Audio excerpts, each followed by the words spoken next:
Orang yang tidak mampu mengkawal nafsu, mereka akan melakukan kebiadaban. Orang yang tidak mampu mengkontrol syahwatnya, mereka akan terjebak dalam lembah hitam.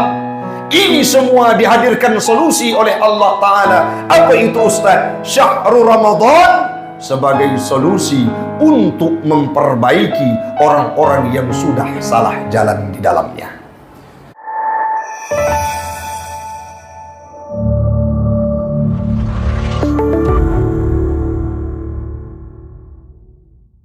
Selama itulah semoga salawat dan salam kita tercurahkan kepada Habibina wa Maulana Muhammad sallallahu alaihi wasallam, seorang Nabi yang hanya beribadah, melaksanakan ibadah puasa setelah ibadah puasa itu diwajibkan. Dalam ilmu yang kami bacakan, cuma 9 tahun ataupun 9 kali beliau beribadah puasa. Tetapi jauh berbeda dengan kita yang kadangkala sudah beribadah puasa puluhan tahun, belum ada perubahan seperti layaknya Nabi Muhammad. Dan itu perlu kita ikuti dan kita perbaiki dari waktu ke waktu. Salawat dan salam kepada al dan sahabat beliau sekalian yang telah memberikan kontribusi terbaiknya, yang telah memberikan dedikasi terbaiknya untuk Islam, agama yang kita cintai. Kepada para alim ulama mutaqaddimin dan mutaakhirin yang muktabar kedua-duanya, khususnya ulama-ulama di Aceh yang mana secara lambat laun pengantar bulan Ramadan, yakni dalam bulan Sya'ban, Allah jemput 2 orang ulama karismatik Aceh yang tidak hanya dikenal oleh orang-orang yang sudah dewasa, yang sudah tua renta, anak-anak yang remaja ke bawah pun mereka mengakui karismatiknya Abu di Kutakrung.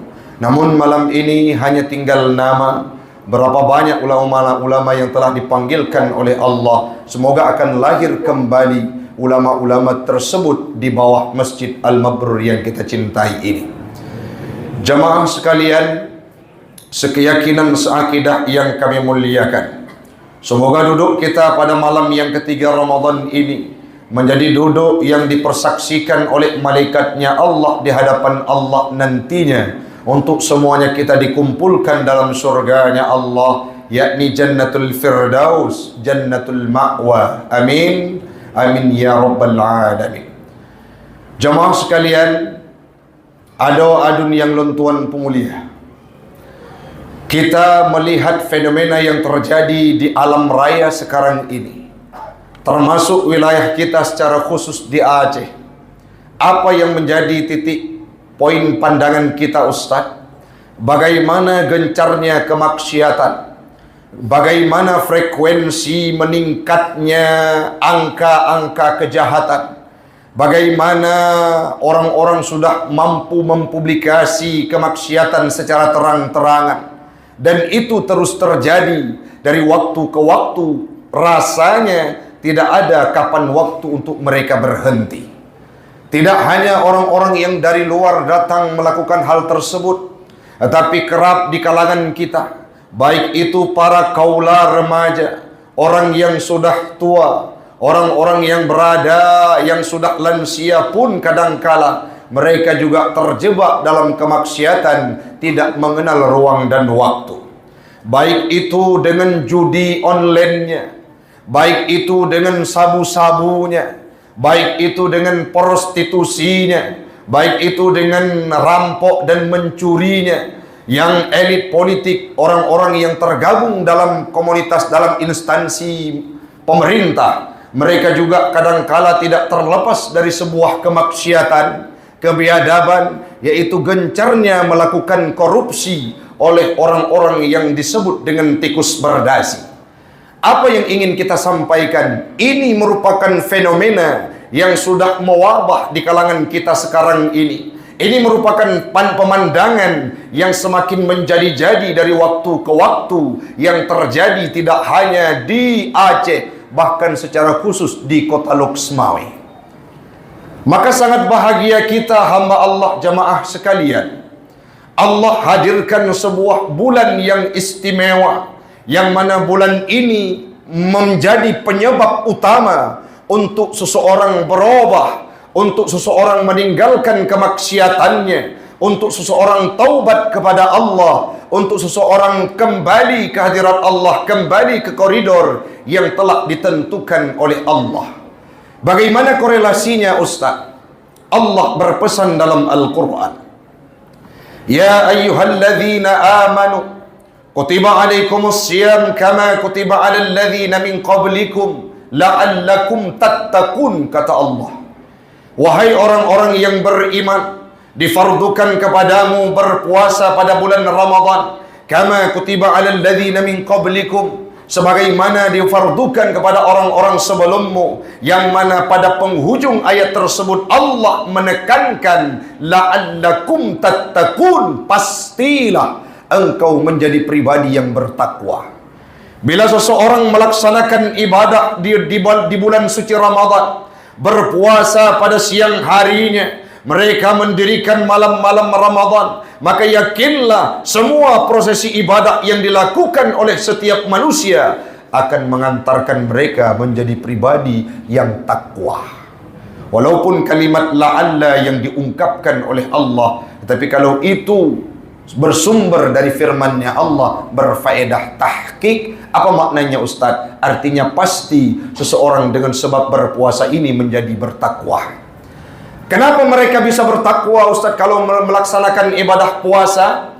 Sesuai dengan yang disampaikan oleh Imam Jalaluddin As-Suyuti dan Al-Mahalli dalam tafsirnya Jalalain, makna la'allakum tattaqun, pastilah mereka akan bertakwa al-ma'asi, daripada kemaksiatan. Kenapa? Fa innahu yuksirus syahwata allati hiya mubadi'uha.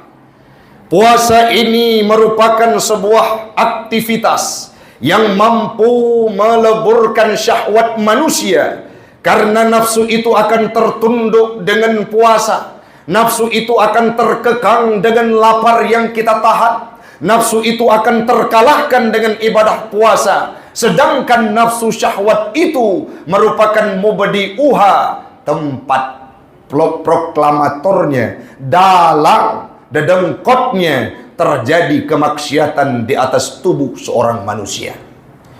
Orang yang tidak mampu mengkawal nafsu, mereka akan melakukan kebiadaban. Orang yang tidak mampu mengkontrol syahwatnya, mereka akan terjebak dalam lembah hitam. Ini semua dihadirkan solusi oleh Allah Ta'ala. Apa itu, Ustaz? Syahrul Ramadan sebagai solusi untuk memperbaiki orang-orang yang sudah salah jalan di dalamnya. Dengan tak puasa, nafsu tanyawa lemah. Apabila nafsu sudah lemah, syahwat sudah berkurang, artinya kemaksiatan itu tidak ada lagi pemicunya untuk kita melakukan kesalahan. Maka kalau tidak melakukan kesalahan, itulah definisi daripada takwa, yakni terbiasa kita dengan perintah dan taat kepada Allah. Yang selanjutnya, hal tersebut juga disampaikan oleh Nabi dalam sebuah hadis tentang perintah menikah.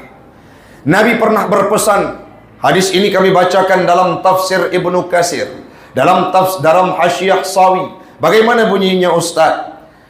Nabi memerintahkan seseorang untuk menikah. Orang-orang yang sudah punya kesanggupan, man istata'a minkumul ba'ah falyatazawwaj.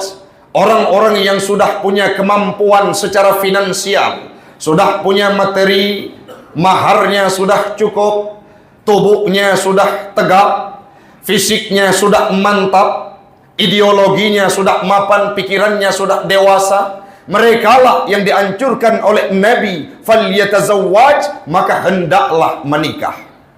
Hadis tersebut tidak hanya dipadai pada kalimat itu saja. Rasul melanjutkan, wa man lam yastati fa alaihi bisyam.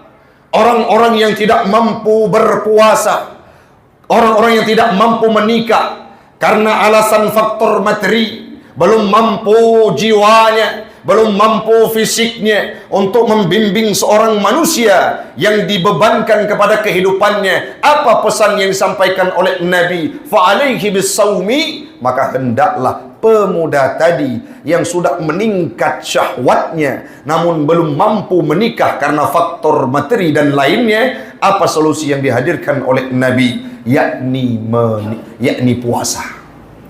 Kenapa mesti puasa, Ustaz? Fa innahu aghaddu lil basar wa ahfadhu lil farji wa man lam yastati' fa alayhi bis sawmi fa innahu lahu wija'un. Kenapa mesti puasa? Puasa inilah yang mampu menundukkan pandangan manusia, yang mampu melindungi pandangan mereka, yang mampu menjaga hatinya tetap utuh kepada Allah, yang mampu menjaga mahkotanya. Karena puasa ini mampu melemahkan nafsu syahwat manusia. Jika kita korelasikan dari rentetan penjelasan tadi, bulan Ramadan ini menjadi bulan yang mampu meminimalisir angka kejahatan terutama di tempat kita di Kota Loksmawe ini. Tapi syaratnya laksanakan ibadah puasa sebagaimana mestinya. Kalau Allah berpesan kepada kita fardu berpuasa lillahi ta'ala, jangan pernah kita hadir berpuasa besok hari ketiga Ramadan masih kita berpuasa karena manusia. Tapi ikhlaslah dalam beribadah, berpuasa karena perintah dan beriktikad wajib puasa tersebut. Maka yakinlah kalau semua hak-hak tentang bulan suci Ramadan, puasa, ibadah puasa kita tunaikan, maka yakinlah kemaksiatan, kejahatan di Kota Loksmawe secara khusus akan menurun. Ingat lentuan orang sil sebagai penutup. Wate diciptakan nafsu oleh Allah Ta'ala, dan ini menjadi hal yang sering disampaikan oleh para penceramah, tetapi tidak menjadi masalah untuk kita ulang kembali. Bagaimana nafsu itu congkak dan sombong saat pertama diciptakan oleh Allah. Diciptakan nafsu, ditanyakan oleh Allah, man anta wa man ana, siapa engkau dan siapa saya. Nafsu tidak berfikir panjang dan menjawab ana wa anta. Dro, lung, engkau, saya. Tidak ada hubungan kita berdua. Siapa yang menjawab? Nafsu. Siapa yang bertanya? Allah. Secara gampang dan enteng nafsu menjawab hal tersebut. Dilemparkan nafsu dalam neraka.